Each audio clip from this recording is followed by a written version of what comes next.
Hello, dear student. Now we will read a new chapter, Arithmetic Progression, जिसको हम लोग short में AP भी बोलते हैं। तो अर्थमेटिक प्रोग्रेशन में सबसे पहले हम लोग एक छोटा सा पॉइंट पढ़ेंगे जिसका नाम है सीक्वेंस। तो सबसे पहले हम लोग सीक्वेंस के बारे में जानते हैं, उसके बाद हम लोग अर्थमेटिक प्रोग्रेशन क्या होता है उसके बाद हम लोग सीख पाएंगे। तो सीक्वेंस क्या है? सीक्वेंस सम नंबर्स, कुछ नंबर है उसको अरेंज करना है। Some number arranged in definite order. कुछ नंबर हैं जिनको एक नंबर में इसको अरेंज करना है इन डेफिनेट ऑर्डर। एक डेफिनेट ऑर्डर में कुछ नंबर को अरेंज करना है और उसको ऐसे अरेंज करना है कि उसको कुछ रूल के अकॉर्डिंग करना है।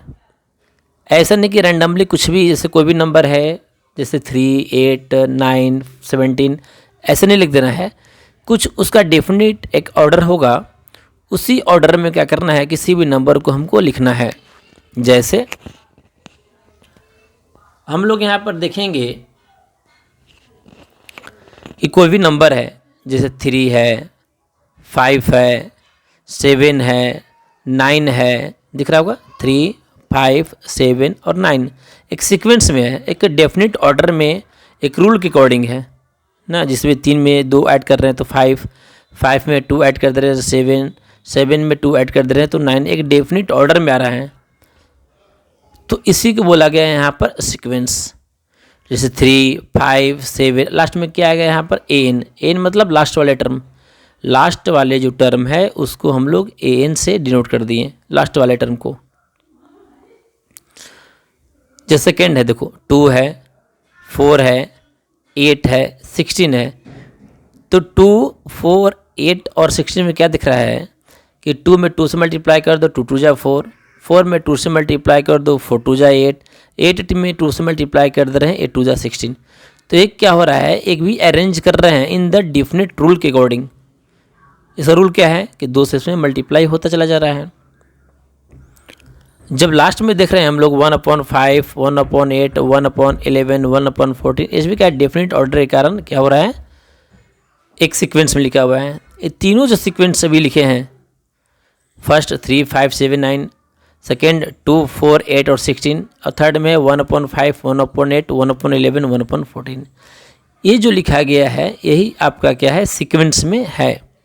क्लियर? जो डेफिनेट एक रूल के अकॉर्डिंग उसको हम लोग अरेंज करते हैं, डेफिनेट रूल के अकॉर्डिंग अरेंज करना ही सीक्वेंस होता है। अब सीक्वेंस के जो टाइप हैं, तो फर्स्ट जो लिखा गया है 3, 5, 7, 9, इसी का नाम दिया गया है यहाँ पर अर्थमेटिक प्रोग्रेशन। 3, 5, 7, 9 को नाम दिया गया अर्थमेटिक प्रोग्रेशन। दूसरा है 2, 4, 8 और 16, जिसका नाम दिया गया जियोमेट्रिक प्रोग्रेशन। ये नाम है ना। 2 जो रूल के अकॉर्डिंग, जैसे 2, 4, 8, 6 कैसे बना, उस रूल के अकॉर्डिंग जो अरेंज किया गया उसका नाम दिया गया ज्योमेट्रिक प्रोग्रेशन। थर्ड है 1/5, 1/8, 1/11 एंड 1/14, इसका नाम दिया गया हार्मोनिक प्रोग्रेशन, जिसको हम लोग बोलेंगे HP। तो सीक्वेंस में हम लोग क्या सीखे कि सीक्वेंस में टोटल आपका यहाँ पर 3 टाइप हो जाता है। First arithmetic progression, second geometric progression, third क्या हो गया, हार्मोनिक प्रोग्रेशन। अच्छा, अर्थमेटिक प्रोग्रेशन में हमको क्या देखने के लिए मिला, 3, 5, 7, 9 जो सीक्वेंस है 3, 5, 7, 9 डैश एन मतलब last term. N means n denote करते हैं लास्ट टर्म को, एन या TN से, कहीं TN से डिनोट करते हैं, कहीं हम लोग AN से डिनोट करते हैं, जिसको लास्ट टर्म को यहाँ पर क्या किया गया, डिनोट किया गया। इसी का नाम दिया गया अर्थमेटिक प्रोग्रेशन। अर्थमेटिक प्रोग्रेशन कब बना, जब 3 में 2 ऐड कर दे रहे हैं तो 3 + 2 5, 5 में 2 ऐड कर दिए तो 7, 7 में 2 ऐड कर दिए तो क्या हुआ 9। ये ऐड करते चले जा रहे हैं। जब ऐड किए, इससे जो हमको एक नंबर जो अरेंज हुआ, इस नंबर को बोला गया अर्थमेटिक प्रोग्रेशन। सेकेंड देखते हैं 2, 4, 8 और 16। तो 2, 4, 8 और 16 में क्या मिला किसमें 2 का मल्टीप्लाई हो रहा है, 2 जा 4, 4 जा 8, 8 जा 16, तो इसको इस सीक्वेंस को बोला गया ज्योमेट्रिक प्रोग्रेशन। और एपी को जस्ट जब उल्टा कर दोगे, जैसे 5, 8 और 11 और 14 जो नीचे में लिखा गया है 1/5, 1/8, 1/11, 1/14, ये क्या हो गया, हार्मोनिक प्रोग्रेशन। तो टोटल 3 सीक्वेंस हम लोग को पढ़ने के लिए होता है। लेकिन क्लास 10th में जो पढ़ना है, क्लास 10th में जो पढ़ना है वह सिर्फ पढ़ना है हम लोग को अर्थमेटिक प्रोग्रेशन, जिसका नाम है एपी। और ज्योमेट्रिक प्रोग्रेशन और हार्मोनिक प्रोग्रेशन और तीनों का एक मिक्स प्रॉब्लम भी आता है, वो आपको पढ़ना है क्लास 11th में। और जब आप IIT वाईटी का एग्ज़ाम देंगे तो उसमें आप लोग ये सब पूरा मिक्स पढ़ना पड़ेगा कि AP, GP, HP तीनों का मिक्स करके क्वेश्चन मिले, थोड़ा सा इसको एडवांस बनाया जाएगा। हम लोग यहाँ पर सिर्फ पढ़ेंगे सिर्फ अर्थमेटिक प्रोग्रेशन। अर्थमेटिक प्रोग्रेशन समझ में आ गया होगा। अर्थमेटिक प्रोग्रेशन एपी मीन्स एक ऐसा सीक्वेंस मतलब किसी नंबर को हमको अरेंज करना है। तो चलिए इसका डेफिनेशन लिख लेते हैं अर्थमेटिक प्रोग्रेशन का, जो हमको यहाँ पर पढ़ना है।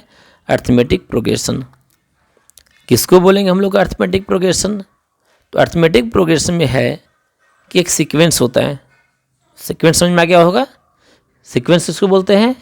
सीक्वेंस एक ऐसा नंबर जिसको हम लोग अरेंज करते हैं इन अ डेफिनिट ऑर्डर, एक डेफिनिट ऑर्डर में, जो क्लास 10th में आपको पढ़ना है। तो sequence in which each term, एक सीक्वेंस है जिसके प्रत्येक टर्म है, in sequence in which each term, प्रत्येक जो टर्म है differs from its preceding term. तो sequence in which each term differs from its preceding term means वैसा सीक्वेंस जो क्या हो रहा है, पहले वाले टर्म से क्या हो रहा है, डिफरेंस हो रहा है बाय ए कांस्टेंट। उसी को बोला गया, कांस्टेंट को बोला गया कॉमन डिफरेंस। यानी वैसा सीक्वेंस जिसमें ईच टर्म का जो डिफरेंस हो, प्रत्येक दो टर्म, कोई भी 2 टर्म लेंगे उसमें कॉमन डिफरेंस मतलब कॉमन डिफरेंस होना चाहिए, हमेशा कांस्टेंट होना चाहिए। उसी कांस्टेंट को बोला गया कॉमन डिफरेंस। जैसे हम लोग यहाँ पर एग्जाम्पल के थ्रू समझते हैं तो ज़्यादा आपको क्लियर समझ में आ जाएगा कि अर्थमेटिक प्रोग्रेशन हम लोग किसको बोलते हैं। तो यहाँ पर एग्जाम्पल लिए 3, 5, 7 ऐसा सीक्वेंस में लिया गया। तो देखिए यहाँ पर 5 में से 3 घटाएँ 2, 7 में से 5 घटाएँ 2, 9 में से 7 घटाएंगे 2। मीन्स क्या करना है, प्रीसीडिंग टर्म, ठीक है, each term differs from it's preceding term. यानी जो प्रत्येक टर्म है वह डिफर्स करेगा अपने पहले वाले टर्म से बाय ए कांस्टेंट। दिख रहा होगा आपको, 5 में 3 घटाएँ तो 2 आया, 7 में से 5 घटाएँ तो भी 2 आया, 9 में से 7 मीन्स आगे से पीछे घटाना है। ये हमेशा दिमाग में आप रखे रहिएगा, ठीक है, क्योंकि ये जोड़ी आपको पड़ेगा यहाँ पर। तो each term differs from it's preceding term. तो सभी का यहाँ पर जो कांस्टेंट आया वो कितना आया, 2, 2, 2 सभी में। तो हम लोग तब इसको हम लोग बोले कि ये जो लिखा हुआ है वह किस में लिखा हुआ है, आपका एपी में लिखा हुआ है, जिसका नाम है अर्थमेटिक प्रोग्रेशन। सेकेंड एग्जाम्पल लेके देखते हैं कि वह एपी में है या नहीं है। जैसे 2 लिया गया, 4 लिया गया, 8 लिया गया, 16 लिया गया, 32 लिया गया। तो डिफरेंस देखते हैं। तो डिफरेंस कितना आया, 4 में से 2 घटाएँ 2, 8 में से 4 घटाएँ 4, 16 में से 8 घटाएँ तो 8, 32 में 16 का तो 16। तो देखेंगे यहाँ पर कि जो सभी में जो डिफरेंस आया कितना आया, 2, 4, 8 और 16 सभी में सेम आया क्या? तो सभी में सेम नहीं आया। तो हम लोग यहाँ पर यह बोलेंगे कि this sequence are not an AP. यह सीक्वेंस एपी में नहीं है। सीक्वेंस तो है लेकिन एपी में नहीं है, अर्थमेटिक प्रोग्रेशन नहीं है। एक्चुअली में यह जो सीक्वेंस है वह ज्योमेट्रिक प्रोग्रेशन है। जब आप 11th में पढ़ेंगे तो आपको समझ में आ जाएगा यह सीक्वेंस किस में आपका ज्योमेट्रिक प्रोग्रेशन में है, यह सीक्वेंस आपका अर्थमेटिक प्रोग्रेशन में नहीं है। अर्थमेटिक प्रोग्रेशन में क्यों नहीं है? अर्थमेटिक प्रोग्रेशन में यह इसलिए नहीं है कि इसमें यह बताया गया अर्थमेटिक प्रोग्रेशन में कि हर एक टर्म, प्रत्येक टर्म जो होगा वह पीछे वाले टर्म से जो घटाएंगे, आगे वाले को जब पीछे वाले टर्म से घटाएंगे तो सभी का जो डिफरेंस होना चाहिए, सभी डिफरेंस कांस्टेंट होना चाहिए, सभी में सेम आना चाहिए। उसी कांस्टेंट टर्म को बोला गया यहाँ पर कॉमन डिफरेंस। क्या बोला गया यहाँ पर? Common difference. जैसे 3 है, 5, 7, 9, 11, 13 है ना, 15, 17, 18, ये जो सीक्वेंस लिखे थे एक डेफिनेट रूल के अकॉर्डिंग तो लिख दिए थे कि सभी में 2 2 2 ऐड हो रहा है। एज आप भी ऐसे बोल सकते हैं कि 5 में से 3 घटाए तो 2, 7 में से 5 घटाएं तो 2, 11 में से 9 घटाएं तो 2 ना, 13 में से 11 घटाएं तो 2, 15 में 11 13 में 11 घटाएं तो 2, 15 में 13 घटाएंगे तो 2, या 18 में 17 घटाएंगे तो कितना हो जाएगा? 15 17 17 नहीं 19 ना, सर यहाँ पर हो जाएगा 19। 3 5 7 9 11 13, यहाँ पर 15 17 18 नॉट 18, यहाँ पर this is 19। Okay, each term differs from the two, तो नॉट हियर 18, क्या होगा यहाँ पर 19।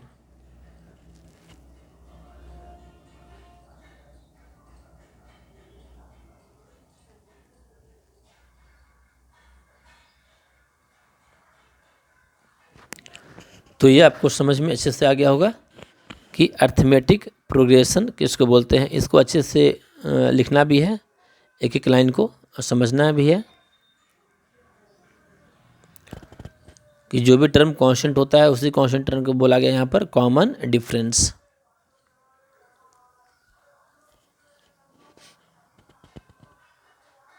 नेक्स्ट जो हम लोग आए वह है क्या है? तो आपका अर्थमेटिक सीरीज।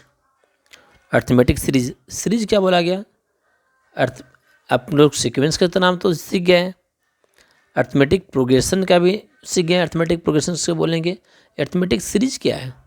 अर्थमेटिक सीरीज है कि बाय एडिंग द टर्म, जो 3 सभी टर्म थे 3 5 7 9, तो bye adding the term of an AP, जो भी अर्थमेटिक प्रोग्रेशन है, अर्थमेटिक प्रोग्रेशन को क्या बोला गया? बाय एडिंग द टर्म ना, टर्म का करें कि कर रहे हैं यहाँ पर ऐड कर रहे हैं। By adding the term of an AP we get the corresponding arithmetic series.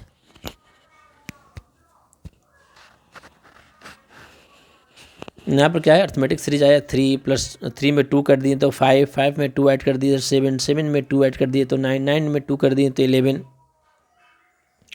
ये जो सीरीज हुआ इसी ये जो लिखा गया 3 + 5 + 9 + 11, इसी को बोला गया यहाँ पर अर्थमेटिक सीरीज।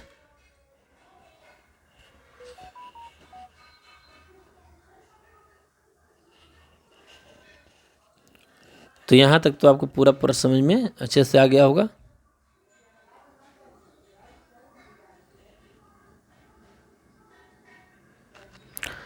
चलिए इसको लिख भी लेना है अच्छे से और रिवीजन करना है और समझते हुए सभी को चलना है।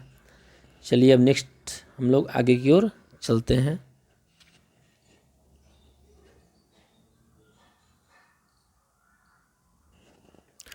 यहाँ पर हम लोग जो सीखेंगे बहुत ही ज़्यादा इम्पोर्टेंट, बहुत इम्पोर्टेंट, यहाँ पर जो बताने जा रहे हैं, जो सिखाने जा रहे हैं वह बहुत ही इम्पोर्टेंट चीज़ है जो आपको पूरा निर्धारित करेगा एपी, आपको अच्छे से समझने में बहुत ही आपको हेल्प करेगा। इसलिए जो चीज़ बता रहे हैं उस चीज़ को अच्छे से आपको समझते हुए अच्छे से चलते चले जाना है। तो फर्स्ट यहाँ पर देखिए एक नंबर हम यहाँ पर लिख रहे हैं कुछ चीज़ को समझाने के लिए, आपको लास्ट में समझ में आ जाएगा यहाँ पर। तो पहले एक नंबर लिख रहे हैं, जैसे एक नंबर 3 हो गया, 6 हो गया, 9 है, 12 है, 15 है, 18 है, 21 है। अच्छा, इसमें क्या दिख रहा है आपको? ये जो नंबर लिया गया लास्ट में और लिख देते हैं 24 लिख देते हैं।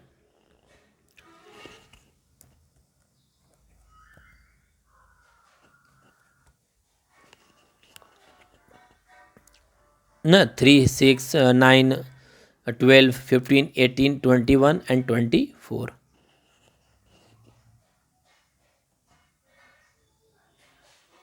तो सभी में यह दिख रहा होगा कि ये तो सीरीज है, वह सीक्वेंस में तो है। सीक्वेंस में क्यों है? क्योंकि यह एक रूल के अकॉर्डिंग आगे की ओर बढ़ रहा है। 3 में 3 ऐड कर दिए 6, 6 में 3 ऐड कर दिए 9, 9 में 3 ऐड कर दिए तो 12। क्लियर? जो फर्स्ट में 3 है उसको बोलते हैं हम लोग फर्स्ट टर्म, पहला टर्म है इसलिए फर्स्ट टर्म। 6 है सेकेंड टर्म पर, 9 है थर्ड टर्म पर, 12 है फोर्थ टर्म पर। ठीक है, टर्म बोलते हैं इसको। 15वां कहाँ पर है? तो फिफ्थ टर्म पर। 18 कहाँ पर है? सिक्स टर्म पर। 21 कहाँ पर है? सेवेंथ टर्म पर। 24 कहाँ पर है? एट्थ टर्म पर। एक टर्म को नोट किया कि वह किस किस टर्म पर ये चीज़ लिखा हुआ है।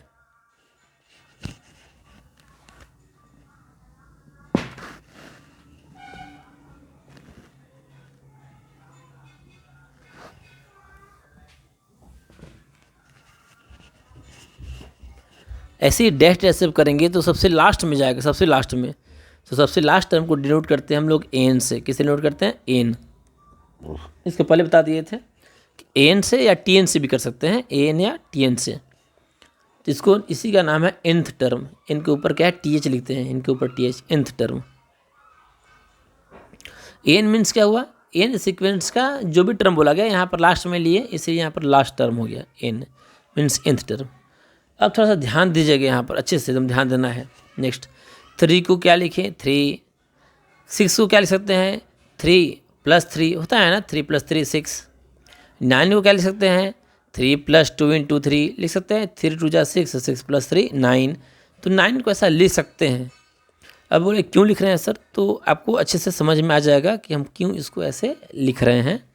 अभी ये समझना है कि इसको ऐसा लिखने में कोई दिक्कत परेशानी हमको नहीं है। अगर सीक्वेंस में है तो इसको ऐसा हम लिख सकते हैं। 3 + 2 × 3, 3 + 3 × 3 है, 3 3 जा 4, 3 3 जा 9 और +3 कितना हो जाएगा यहाँ पर? 12। तो ऐसे लिख सकते हैं, लिखने में कोई दिक्कत नहीं है। 15 को लिख सकते हैं 3 + 4 × 3।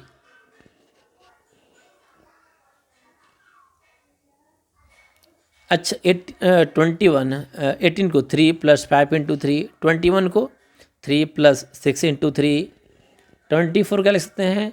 3 + 7 × 3। ऐसे क्या करते हैं, डेडेड सम उसको आगे की ओर लिखते चले जाते हैं। ठीक है, जैसे आपको 24 का बोला गया, 24 is the eighth term. Eighth term का बोला गया 3 + 7 × 3। ये जो सीक्वेंस आपको दिख रहा है, ध्यान दीजिएगा बहुत अच्छे से। यहाँ पर ये जो सीक्वेंस दिख रहा है, जो पैटर्न लिख रहे हैं, इसी पैटर्न पर आपको अगर बोल दिया जाए कि चलो कोई ऐसा टर्म दे दिया गया, ठीक ना, जैसे आप first term, second term, third term तो निकाल चुके हैं कि फर्स्ट टर्म हो गया, ये सेकेंड टर्म हो गया ना, ये थर्ड टर्म आपको हो गया 3 + 3 × 3, 3 + 2 × 3। ये आपका फोर्थ टर्म हो गया 3 + 3 × 3। आपको यहाँ पर फिफ्थ टर्म हो गया 3 + 4 × 3, 3 + 4 × 3। जब सिक्स टर्म है तो 3 + 5 × 3। सिक्स टर्म है तो 3 + 5 × 3। सेवन टर्म है तो 3 + 6 × 3। एट्थ टर्म है तो क्या लिखेंगे? 3 + 7 × 3। 8 है तो देखो यह 7 हो जा रहा है, 3 + 7 × 3। इसी में अगर आपको कोई क्वेश्चन दे दे, ठीक है, और क्वेश्चन दे करके ये बोल दिया जाए कि देखिए आपको तो थर्ड टर्म तो लिख दिए 3 + 2 × 3, ठीक है, फोर्थ टर्म तो लिख दिए 3 + 3 × 3, ये सब कुछ आप लिख दिए, ठीक ना। 18 टर्म को लिख दिए, जो भी टर्म बोला गया 3 4 5 ना, सिक्स टर्म जैसे था, फिफ्थ टर्म, फिर फिफ्थ 5 था तो 3 + 4 × 3, तो 5 है तो क्या लिखे नीचे? 4 लिख दिए थे। जब यहाँ पर कितना आया? 6, तो यहाँ नीचे क्या लिखे? 5। जो ऊपर में 7 सेवेंथ टर्म तो नीचे लिखिए 6। ध्यान दीजिएगा यहाँ पर चेंज हो रहा है, 8 ऊपर में लिखिए तो नीचे आ गया क्या? 7। अब इसी में अगर 8 है तो 7 ना, 7वां टर्म है तो 6 लिख दिए यहाँ पर। तो इसी में आप कोई क्वेश्चन दे दे, जैसे क्वेश्चन क्योंकि इसमें से आपको टर्म निकालने के लिए ही रहे, आपको जो एक्सरसाइज मिलेगा इसमें टर्म निकालने के लिए रहेगा। तो बोल दिया 16 टर्म में कौन आएगा, 16 टर्म को हम लोग कैसे लिखेंगे, तो 3 + 15 इंटू 3, 3 + 15 इंटू 3, ये आपको आना चाहिए कि 16वां टर्म को कैसे लिख सकते हैं, 3 + 15 इंटू 3, मतलब ये घटा देना है, ठीक है, 16 तो यहाँ 15, बाकी कोई चेंज नहीं होगा। If we know that the first term and the common difference, then 19 term को कैसे लिख सकते हैं, 3 + 18 इंटू 3 ना, 19 है तो एक कम हो गया 18, क्लियर। तो ये चीज़ जब आपको ए और डी, आपको अगर ए पता रहेगा, way what is the A is the first term, what is the D is the common difference, जो कांस्टेंट आ रहा था सभी में। अगर दो चीज़ अगर आपको अच्छे से अगर पता है, दो चीज़ अगर आपको अच्छे से अगर पता है, क्या पता है, first term and the common difference. जैसे यहाँ पर 3, दोनों में 3 था, ऐसा एग्जाम्पल हमने लिए थे कि 3 is also first term and common difference also is the 3, ठीक है। ऐसा कोई जरूरी नहीं है कि हर एक में सेम ही हो। तो देखिए सर लास्ट टर्म, तो लास्ट टर्म क्या लिख सकते हैं, एन की जगह पर, ए एन की जगह पर, एन के बोले nth टर्म निकालो, nth टर्म, nth टर्म क्या लिखेंगे, एन है तो घटा देंगे उसमें, 3 + n - 1 इंटू 3, 3 + n - 1 इंटू 3। ये जो बता रहे हैं बहुत अच्छा सिक्वेंस है, कहीं ऐसा बुक में नहीं मिलेगा लिखा हुआ डिटेल में, डायरेक्ट आपको वहाँ पर फॉर्मूला लिख दिया जाएगा nth टर्म का, और आपको क्वेश्चन बनाने के लिए दे दिया जाएगा। यहाँ आप अपने मन से एक ऐसा पैटर्न निकाल के आपको बता रहे हैं कि ताकि इस पैटर्न से आपको बहुत ही अच्छे से समझ में आ जाए। फार्मूला रट्टा मारने के लिए रट्टा मारने की जरूरत ना पड़े कि कब क्या दिया हुआ है, खुद से ही अपने मन से हर एक चीज़ आप लिख सकते हैं। तो आपको समझ में आ गया एन क्या है, एन याद रखना, एन क्या है बराबर, आपको अगर आपको कन्फ्यूजन होगा एन और n is the nth term, n is the nth term, अब n is the number of term. तो here 3 is the first term denote by a, and 3 also 3 से मिल रहा था कांस्टेंट टर्म, जिसको बोला गया यहाँ पर कॉमन डिफरेंस, जिसको हम डिनोट करते हैं किससे, डी से, याद रखिएगा। कभी क्वेश्चन में अगर दे दिया फर्स्ट टर्म, तो फर्स्ट टर्म को डिनोट करेंगे ए से, और जो कॉमन डिफरेंस आ गया, कॉमन डिफरेंस को हम लोग किससे डिनोट करेंगे, डी। तो first term is the A and common difference is the D. तो चलिए इसी चीज़ को हम दोबारा बढ़िया से लिख देते हैं, जो ऊपर लिखे थे 3 को क्या माने, अभी हम ए मान लेते हैं, एक और 3 को डी मान लिए, जो डिफरेंस है उसको 3 मान लिया। तो देखो इसको ऐसा लिख सकते हैं, ए फर्स्ट टर्म को लिख सकते हैं ए, सेकेंड टर्म को क्या लिखते हैं हम लोग, ए प्लस डी, सेकेंड टर्म को क्या लिखते हैं, ए प्लस डी, थर्ड टर्म को क्या लिखते हैं, ए प्लस 2d, थर्ड टर्म को लिखते हैं ए प्लस 2d ना, फोर्थ टर्म को लिखते हैं ए प्लस 3d, फिफ्थ टर्म को लिखते हैं ए प्लस 4d ना, सिक्स प्लस टर्म को लिखते हैं ए प्लस 5d, सेवन टर्म को लिखते हैं ए प्लस 6d, एट टर्म को लिखते हैं ए प्लस 7d। तो nth टर्म को क्या लिखेंगे, nth टर्म को लिखेंगे ए प्लस n - 1 इंटू डी, याद रखिएगा। nth टर्म क्या लिखेंगे, nth टर्म को लिखेंगे हम लोग a plus n - 1 into D. तो यहाँ पर ये चीज़ आपको समझ में आ गया होगा। तो ये जो है ये क्या था का फर्स्ट टर्म ना, और लास्ट में क्या है यहाँ पर nth टर्म, फर्स्ट टर्म है यहाँ पर a is the first term, a plus d is the second term, a plus 2d is the third term, fourth term is the a plus 3d, fifth term is a plus 4d, six term is a plus 5d, seventh term is a plus 6d, eighth term is a plus 7d, and nth term is the a plus n - 1 into D.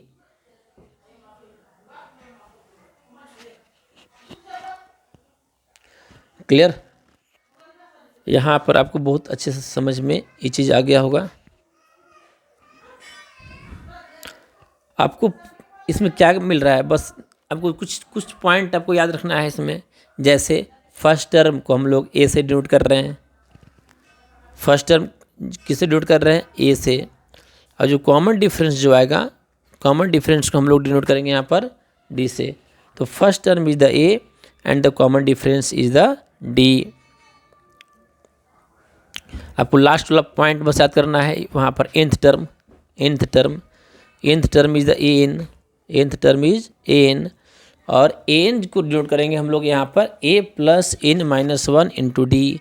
nth term को denote करेंगे a plus n minus 1 into D, जो बहुत ही यहाँ पर important point है। और ये चीज़ जो है an equal to a plus n minus 1 into d, कहीं an को tn से डिनोट करते हैं, किसी बुक में an को tn लिखते हैं और किसी बुक में यहाँ पर nth टर्म को an से डिनोट करते हैं। फिलहाल हम लोग 10th में जो है an से ही डिनोट करेंगे, इसलिए कि हम लोग NCERT बुक को फॉलो करते हैं, तो NCERT बुक में वहाँ पर an लिखा हुआ है, तो हम लोग यहाँ पर इसको an से डिनोट करेंगे nth टर्म को। तो बुक में डायरेक्ट क्या किया रहता है, यहाँ पर n equal to a plus n minus 1 into d दे दिया रहता है। और यहाँ पर हम लोग को यह समझ में नहीं आता कि फॉर्मूला कहाँ से आया और कैसे वो आया। तो जब डेरिवेशन जब देख लिए होंगे, जिस तरह से हम इसको लिखे अभी ना, कि 3 को 3 प्लस 3 या 6 को लिखा गया 3 प्लस 3 या 9 को लिखा गया वैसे इस तरीक़ा से। बस आपको ये चीज़ जो सीक्वेंस जो ये फार्मूला था n equal to a plus n minus 1 into डालने के लिए, इसी चीज़ को आपको सिखाने के लिए हम यहाँ पर लिखे हैं। अब यहाँ पर जो n equal to a plus n minus 1 into d, इसको आप अच्छे से लिख लीजिएगा पूरा डेरिवेशन को। जैसे हम 3, 6, 9, 12, 15, 18, 21, 24 इसको ऐसे लेकर के बनाए हैं, तो आप यहाँ पर दूसरा कोई नंबर ले लीजिएगा, ठीक है। जैसे 2 ले लिए 2 ना, और उसके बाद या 3 ले लें 3 ले लीजिए, 5 ले लीजिए, 7 ले लीजिए, 9 ले लीजिए। ऐसे लेकर के आप दूसरे नंबर लेकर के सेम टू सेम जैसे हम बनाए हैं वैसे उसको बनाने का प्रयास करिएगा। उससे क्या रहेगा, आपको बनाने से आपको मेन जो कंसेप्ट है लिखने का ये सब अच्छे से आ जाएगा और बहुत ही बढ़िया से आपको समझ में भी आ जाएगा। तो चलिए इसी फॉर्मूला को दोबारा अच्छे से लिख लेते हैं और किसमें क्या क्या दिया हुआ समझते हैं। तो n इक्वल टू होता है a plus n minus 1 into d.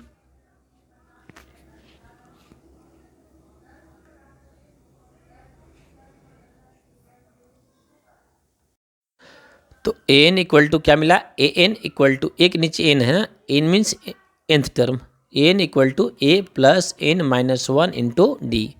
an equal to a plus n minus 1 into d, ये आपको याद कर लेना है। What is the an? an is the nth term, n is the nth term, a is the first term, a is the first term, clear. n, what is the n? n is the number of term, n is the number of term and d is the common difference। d क्या है, common difference। यहाँ पर चीज़ एक दिमाग में रखिएगा, जो n जो रहेगा n is the natural number में हमेशा आएगा। नेचुरल नंबर मीन्स n है जो नंबर ऑफ टर्म को डिनोट करता है। तो नंबर ऑफ टर्म जैसे मान लो कहीं 5 टर्म है, 6 टर्म, 8 टर्म, तो हमेशा पॉजिटिव में रहेगा। n जो है n का value, n can never be negative और फ्रैक्शन ना, फ्रैक्शन हो सकता है मानी 5/3 ना 7/2 इस टाइप का नहीं रहेगा। कभी n का वैल्यू आएगा नहीं, इसका वैल्यू निगेटिव आपको यहाँ पर आएगा। तो याद कर लीजिएगा n can never be negative और फ्रैक्शन।